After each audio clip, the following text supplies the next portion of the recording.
Today, I'm going to be diving into my second interview with BetterHelp therapist Jesus Joe. So what we're going to dive into on today's episode is how to overcome the fears that are inside of your head, how to start to work through the self-doubt that holds you back from not taking the action that you want to. We also talk about how to build awareness in yourself to really start to see the things that are holding you back and how to become more aware of how we're holding ourselves back. And then we're also going to really dive into trauma, what trauma is, and how to work through the trauma that is in our lives that maybe came from our parents, or maybe came from school, or maybe came from somewhere in our past. So let's go ahead and dive into today's episode with BetterHelp therapist Jesus Joe. Hey, welcome to the Mindset Mentor podcast. I'm so excited to have you here. Thanks so much for having me. I work with a lot of business owners, and it's so funny to me how often somebody has this feeling. It's almost like there's two sides of them battling, right? There's a side of them that wants to grow this business, that wants to be successful. They can see the future that they have. But then there's a side of them that's filled with all of these fears that they have. If they create this business and they want to do this, what's their mom going to say? Because they went to school to be an electrical engineer. Why are they doing that? Or if they decide to start creating content and putting it on Instagram, their current job, the boss is going to start judging them and maybe they'll fire them. And so it's there's two sides of them that seem to always be battling. There's this side of them that the gut feeling of hey, this is the path. This is the thing that you could go down. And then there's a side of it that's stay inside of the cave, stay inside of the comfort zone. What do you find when you're working with people when they have the fears that pop up? How can therapy be used as a tool to overcome these fears and conquer any self-doubt that somebody might have? Well, I think it's more that therapy can be used as a tool to learn to identify and express your internal experience in healthy ways. So, in this practice of learning to identify things going on with you internally, you learn skills to respond to those feelings in healthier ways. Kind of alluded to some of this stuff already when we're talking about anxiety. So it's, again, similar to anxiety. It's about accepting that fear, certain things like doubt, various beliefs, they will always be present. I don't think we're ever going to be able to get rid of this stuff because a lot of times we cannot control what we think. These things can be quite automatic based on a lot of different stuff like our upbringing and risk versus resilience factors that we've accumulated over time. So overcoming fear, to me, it doesn't mean that the fear isn't there anymore. It's not about getting somebody to be able to not be fearful of anything. It means someone has developed a certain level of self-efficacy. And that's the general idea that you believe in yourself to do something. I have confidence in myself to, say whatever it is that I want to. And this is something that can be developed with intention.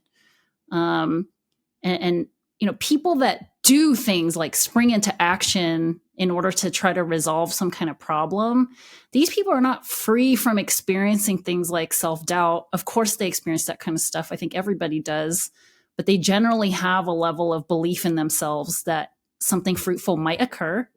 And also they generally believe in themselves to be able to cope with the aftermath if things don't work out in the way that they hope for. So it's not that therapy, like I said, can help you make fear or self-doubt go away. It's about helping you figure out how to identify that in yourself and cope with it in healthy ways. So if you're faced against something that you're very afraid of, like starting a new business or making a huge decision that could potentially change your life in a good or bad way, self-doubt, being very risk averse, these are actually good qualities, right? It's trying to protect you from a potential danger. But then it can go over a certain threshold and stop us from living our lives. And that is, I think, more prone to happening, as in you allow that to take over if you don't have confidence in yourself to be able to deal with it in the event that something bad does happen. I think we hear entrepreneurs and successful people say this all the time, the difference between a successful person and someone that's not is a successful person is okay with failure and in fact fails quite a lot and then gets back up and continues forward in their journey and in their goals. The non-successful person is allowing the self-doubt and the fear to completely control them. And then they just stay very, very stagnant. And for some people, that's fine. If you don't feel that that's a problem in your life, then, that's for you to decide. But for those that feel like they're being held back because of this, therapy can be a really good place to, nurture, foster a greater sense of belief in yourself that you can deal with whatever's in front of you. It's really interesting because as you start talking about therapy and we're talking about BetterHelp and everything, the one thing that keeps popping up in my head is it seems like it's a lot of like pattern recognition as well. Like more than anything else, like awareness is what it seems like. Like it seems like, number one, when you can go and speak to somebody, a lot of times when we speak out loud, we start to become aware of things that we weren't aware of in the first place. And then when someone reflects something back to you, you can start to notice, first off, like patterns that come from your past of like, oh, I picked that up from my mom. Oh, I never even realized I picked that up from my mom. And then it's also patterns right now of like, oh, I'm in this relationship and I'm actually doing this thing that I've done multiple times in all of these relationships. And oh my God, I might be the problem here. And so it seems like there's a lot of pattern recognition, but I know that when I've worked with people, it's always like the longer I work with someone's always like, oh my God, I didn't even know myself. I thought I knew myself. But I'm curious with you, does it feel like when you go from one session and like you have someone that's consistent, one session to another, that it's like they're kind of starting to be aware of this person that they've always been, but it's kind of like it was right under their nose. They just didn't see it because they weren't looking in the right mirror. Wow. I think you kind of answered it, hit it on the head right there. Like, I think a large agenda point that therapists are hoping that their clients get to through therapy is self-awareness. And I think we all know people, or we can think that we know people that we're like, wow, he has zero self-awareness, or she just doesn't really get it. She just doesn't see like the impact of what she's saying and doing. Self-awareness allows us to, I think just be very mindful of what we put out there in the world to other people. And the patterns or the habits that we have in our life. I think therapy allows us to recognize these things and be a bit more introspective. You talked about mirror, and that is something that a lot of therapists talk about is you as my client are coming in, and I'm not here to tell you how to live your life. I'm here to hold up a mirror so you can see for yourself how you're living your life, identify the things that you don't want to be doing anymore, explore very deeply where those things might have even come from, because the greater understanding, the greater insight allows you to really, I think, dissect your feelings and your thoughts in a different kind of way. So you can actively try to have a different kind of behavior in response to the stuff that's coming up for you internally. And habits are very interesting. Some can be very beneficial for us. Some can be beneficial for a season in life, and then it no longer makes sense, but we keep doing it because habits are pretty hard to break without mindful intention. So I think life in general is a collection of identifying the habits that are good for us and that are working for us, trying to mindfully prune out the habits that are no longer helpful in this current moment. And it's constant recalibration, because we are, dynamic creatures, and our relationships are constantly changing. The people that we interact with are having their own journey and they're changing. So therapy is obviously not going to unlock the mysteries of the universe, but it can help you start figuring out how to unlock the mysteries of yourself. Yeah, I could definitely see that. And one of the things that I really want to talk to you about, because I think it's become kind of like a hot word, is trauma, and in starting to work through trauma, because I see therapy as probably the best way to work through trauma, to be able to have someone to talk with, to reflect back and forth to. So I'd love to dive into that with you. But first off, what is trauma before we dive into it? Like, what's the definition? How does a therapist see trauma, and like, what's the actual definition of it? So I had a little visceral reaction when you said the hot word is trauma, because I just watched something very recently. Content creator was talking about how this is like an overplayed, overhyped buzzword that everybody's using. But I didn't really like that take on it. I disagree. I think everybody should be talking about trauma, because it's the root of so many of our various life challenges, the ways that we invite dysfunction into our relationships. Oftentimes it's rooted in trauma. So what is it? Trauma it's the emotional response that we all have to a terrible event. And it could be that the event is long past many years ago, but we still have the emotional responses to it because it's so stuck in our bodies, in our psyches, if we leave it unchecked. Now, the vast majority of people will experience something that could be quote unquote traumatic, dangerous, whatever, and they over time will find healing. But there is a set of people that are going to be impacted by this significantly, severely for years without some kind of intervention. So, this response is generally to something that's pretty terrible. So big T trauma, if people are hearing about that, is really referencing, life-threatening or very dangerous situations, overt abuse, natural disasters, being even a witness to violence, domestic violence, community violence. And small T trauma is the stuff that maybe isn't going to bring like danger to our physical well-being. So it's still an experience of, I think, sometimes major loss or a significant change that's essentially stripping away our sense of safety in our environment. So little T trauma can include things like divorce, losing a job, unexpectedly losing your living situation, having a friend move away. These are big disruptions to the things that help us feel a sense of security and safety in the world. So when you hear people saying things like, I'm being triggered, or that's very triggering, it's often they're referencing the trauma response. I feel triggered by something because it's reminding me that I don't feel safe in this moment. So that's generally my take on trauma. I do think it's really important to talk about. I hope nobody out there thinks it's being over talked about, because I don't think we're there yet. I agree with you 100%, which is why I wanted to talk to you about it specifically. And so when you look at it, I've heard that with trauma, that whether it's a big T trauma or a small T trauma, it kind of, your body just responds the same. And I've also heard Gabor Mate say before, like, sometimes what it is the event happens, and the event, whatever that event was traumatic. But trauma is kind of what you're still continuing to pull along with you in the present moment, even though it could have happened 10 or 15 years ago. Is that kind of the way that you see it as well? Oh, yeah. And love him. So for people that don't know who he is, look him up. Lots of good books. Yeah, totally. I mean, people that experience, for example, abuse as a child could still be experiencing the manifestations of this thing that happened to them when they were sub 10 years old, well into adulthood. It could be affecting all of their relationships. It could be creating an inability to function or keep a job.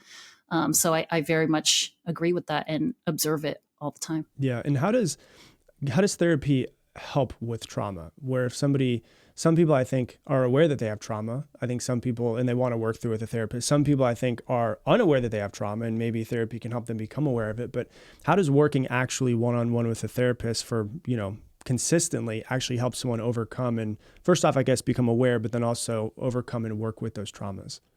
I think therapy can begin to help someone start resolving some of the trauma by processing, exploring the separation of your identity and the thing that happened to you. The thing with a lot of traumatic events, people internalize that and develop a certain level of shame, thinking this bad thing happened to me because I'm a bad person and I deserved it.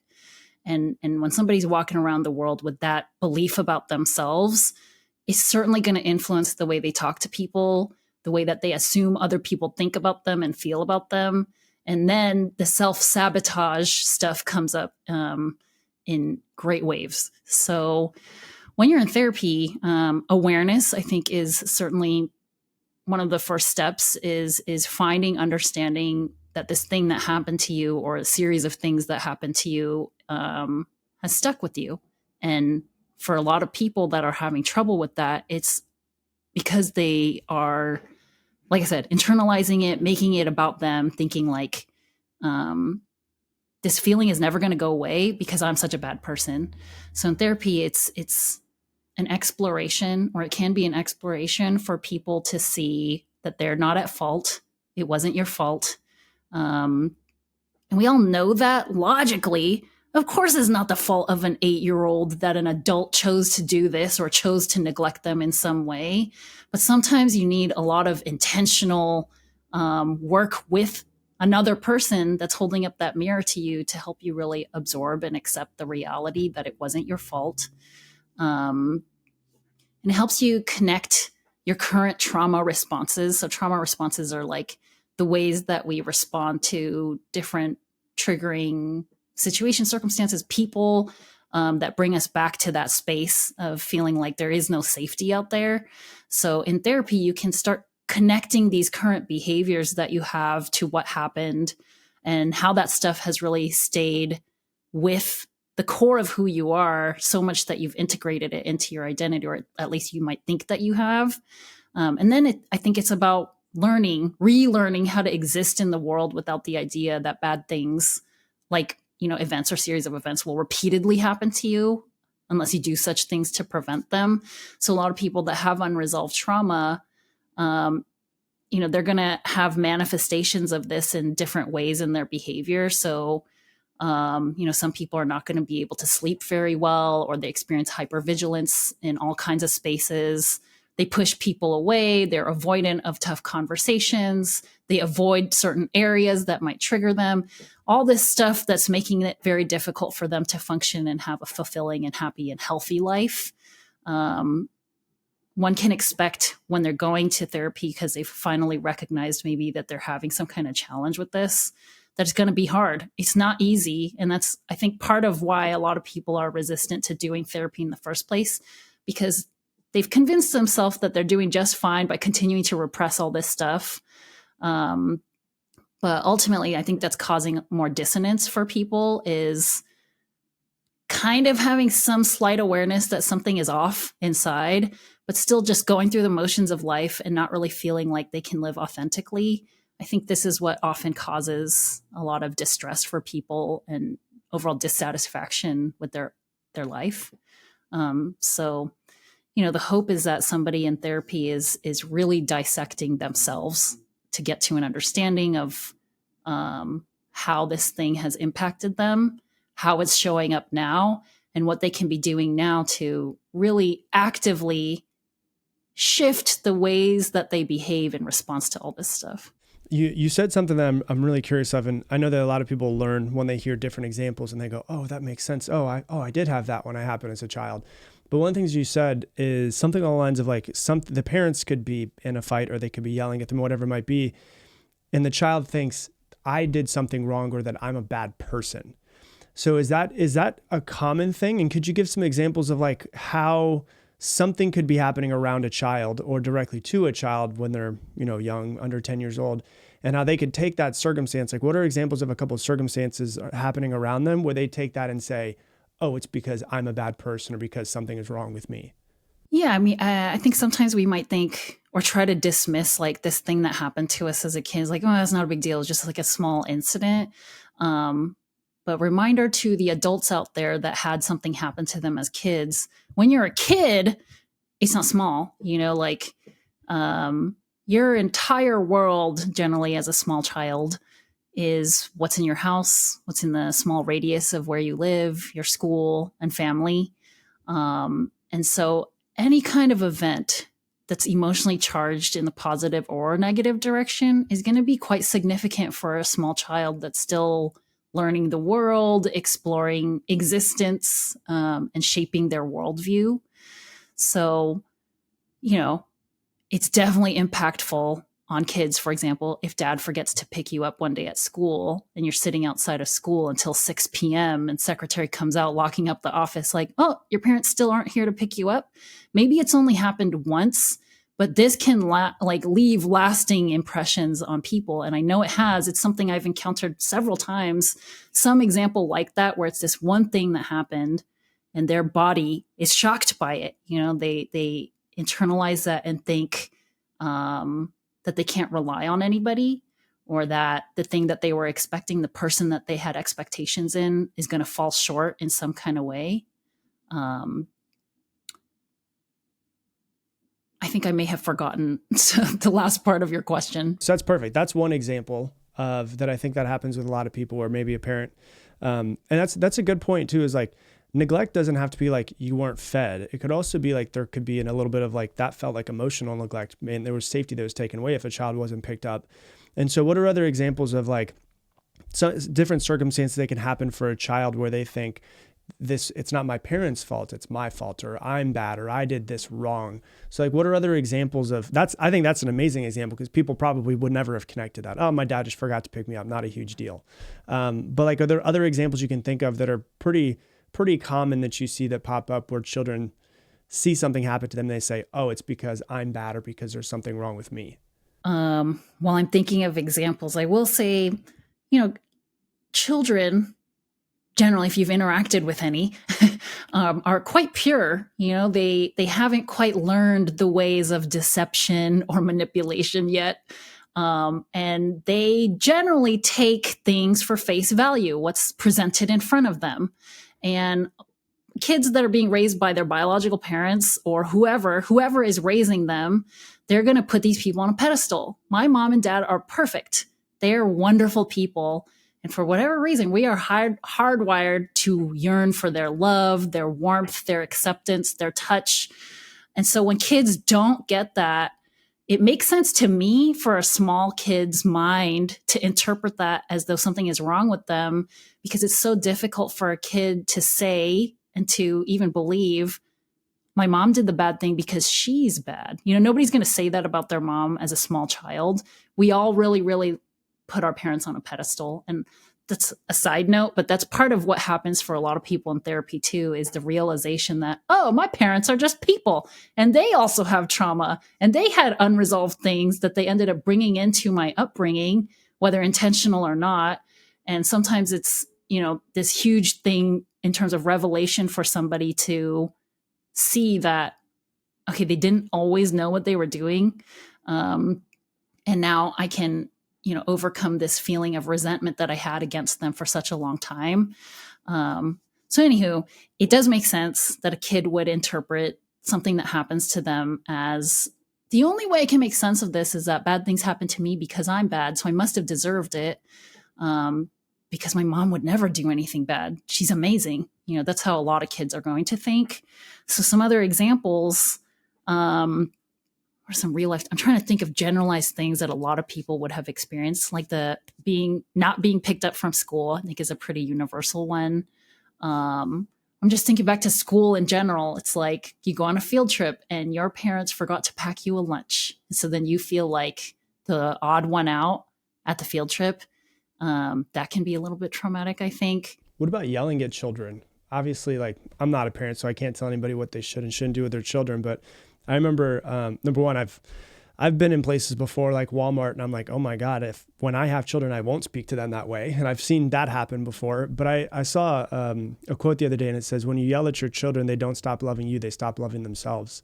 And so like, do you find that that's a pretty common thing for people as well? Many of us have a voice inside of our head that's kind of doing this stream of consciousness narration of our day. It's our thinking voice. And a lot of us, that thinking voice adopts the voice and the tone of our early caregivers. So if our early caregivers are constantly talking to us negatively, we may grow up into adults that are talking to ourselves negatively all the time. So for parents out there, I think it's always wise to consider the way that you're speaking to your child today, the way that you're acting towards them and behaving towards them. They will adopt that as, the kind of love that they deserve, and we generally as people accept treatment and love that we think that we deserve. So a kid that's being yelled at constantly, kind of in an environment of hostile communication, it makes sense to me that they'll grow up thinking that that's normal, that's to be expected. And if anything, they might actually go out and look for relationships that look like that because that's what's familiar. That's what they think makes sense.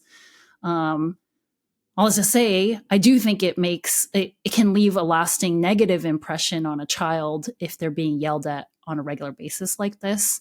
And even just like the explosive one time where mom totally loses her, and that can be very traumatic for a kid too, thinking, okay, that happened because I'm bad. And that's the shame talking. So it's very long-winded. I think that's amazing. I think you just screwed up a lot of people in a good way, but I love it because I've never actually heard somebody say that the voice that's in our head most of the time is similar to the voice of our primary caregivers when we were children. And so first off, I think that's really good for people to identify and start to think to themselves, like, is this the voice that I want to continue? But I also think it's really important because I have a lot of parents that listen to the podcast and they email me all the time. And like their number one thing is, how do I not screw my child up? Like that's what I always hear from people. Like, how do I not screw my child up? I'm trying my best. And I think that's important to think about. And I remember seeing a statistic years ago and it was like, the average child is reprimanded like 8 times more than they're praised. And so it's really important to start to think about. Now, I'm also curious, just in general, what your thoughts on this might be of overpraising of children, because I know a lot of people think we give out too many awards and we're praising children too much and we're too soft with them. I always thought that, when we speak negatively to children, that's going to be a trauma that could come up later on down the road. I have a really good friend whose parents were like, they're incredible people. I love his parents. They're two of the most amazing people I've ever met. And his mom was very affirmative with him and building him up and building him up and building him up. And she used to always say, everybody loves him. Everybody loves him. Everybody loves him in like a good way. But then he developed the story of everybody has to love me. And it was, he actually went like, it was almost like the positive affirmation maybe was too much. And now he's got like this pedestal that he feel like he's been put on. And he's like, I don't know if I can always be there. I don't know if ever can make everybody love me. And so I'm just curious your thoughts on obviously negative affirmation is not good for children, but too much positive affirmation. I've always heard like, talk more to, we were talking with a friend the other day, said, talk more to your daughters and don't say you're pretty all the time, but also say you're smart and say other things besides just the way that they look. Otherwise they might think to themselves, well, I always have to be pretty. And if I'm not, then there must be something wrong with me. So I'm just curious your thoughts for parents as far as like, well, I don't want to yell at them, but I also don't want them to go out into the world and think everyone's going to love you all the time. So I'm just curious your thoughts around that for people. Like most things, I will say it's largely about trying to strike a balance between, preparing our kids for the real world, hoping to shape and mold them into functioning members of society that can generally get along with other people, and wanting to, encourage them, build them up, do the right thing by being positive too. But this question of, is there such a thing as too much positivity? We've heard the term coddling. We've heard the term, arrogant.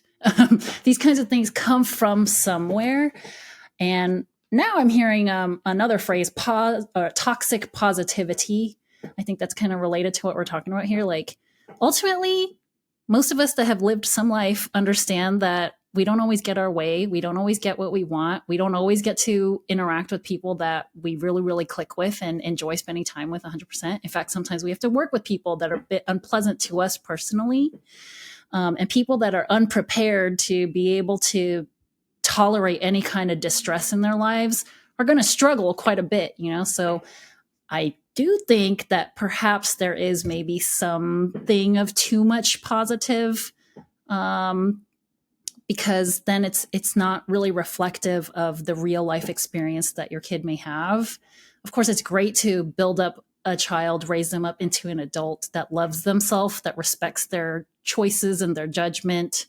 But there's something to be said about also preparing somebody for the realities of the world, that not everything is going to be hunky-dory. Not everybody is going to love you. And that's okay. That's actually okay. Like, I think people can also really put themselves through a lot of stress with the idea that everybody has to love me. I got to keep performing and doing all this stuff to make sure that everybody likes me, when ultimately that's not the most important thing. So I do think it's about striking a balance, which makes parenting one of the most difficult things to do. I don't think anybody can do it perfectly. And that's largely from all of us being very different, unique individuals. And what worked for one kid is not going to work for your second kid. What worked for you is probably not going to be the same stuff that's going to work for them. And then if you're raising your kids with a partner, you have this whole other person that has their own stuff going on and their own ideas of what works and what doesn't. Yeah, I'm curious with so we've talked a lot about trauma, big T trauma, small T trauma, just trauma in general. I'm curious, obviously everybody knows if they have trauma, therapy can help and talking with someone can help. But I'm curious for people that are like, you know what, like life was pretty good. Like it wasn't crazy. It was sure there might've been some small T trauma. Maybe I got bullied and all of this stuff when I was younger, but everything's pretty good. Life is pretty decent. What do you, can therapy, is it just for people who have, big T and small T trauma, or, can it also just help people that are just looking to improve themselves? Like things are good, but I know they could be a little bit better as well. It sounds like you already know the answer based on the question. I might know the answer in my opinion, but I'm curious from you as a therapist and, everyone that's listening to kind of hear if like, I'm sure you've had people come in that are like, hey, life is pretty good. And maybe they become aware of something, or maybe you help them work through something. So I'm just curious your thoughts on that. Yeah, definitely. Like even when life is pretty good, the question I'm hearing is therapy only for people with problems, or can anybody go? And guess what? Everybody got problems. Even when your life is good, you probably have challenges that come up here and there that sometimes you might not feel fully equipped to handle. I've humbly literally never met anybody that doesn't have a single problem in their life or a single challenge.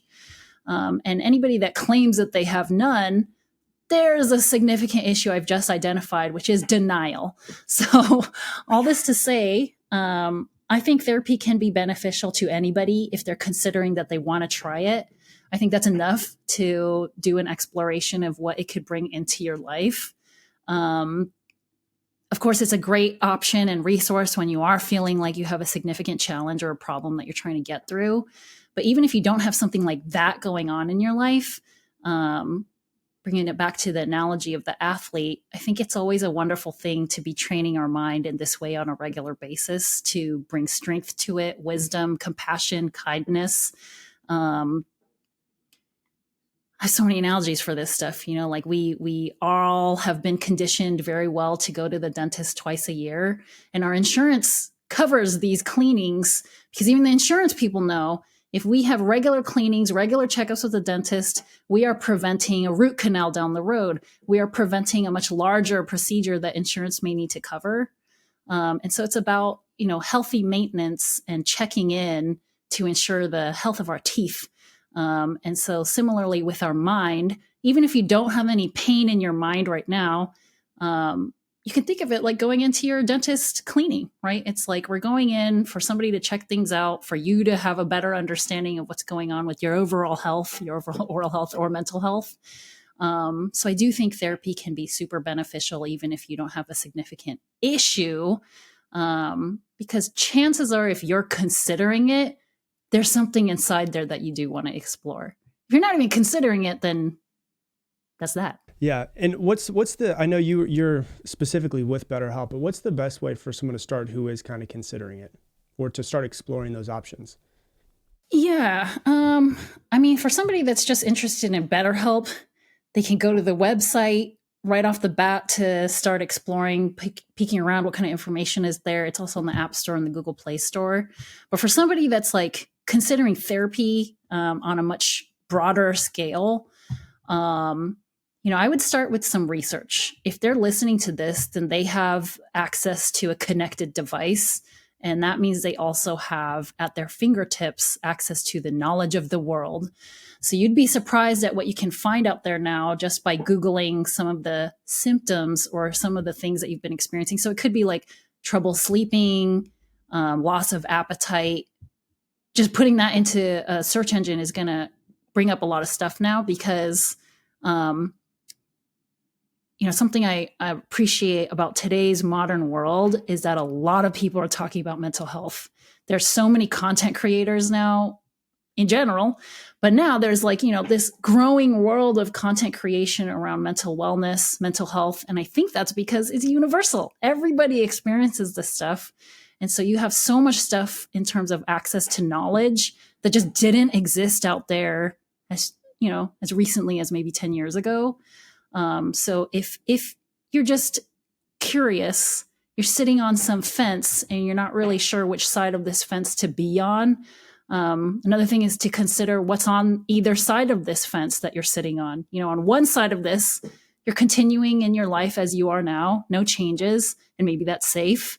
It could be that it's chaotic, but it's safe because it's familiar, and nothing really changes. And maybe for you, that's okay. So maybe that's something that you want to be thinking about. On the other side of this fence, there's uncertainty for sure. And we talked about being fearful of the uncertain. And I kind of said something about sometimes that holds people back from the potential of something really good.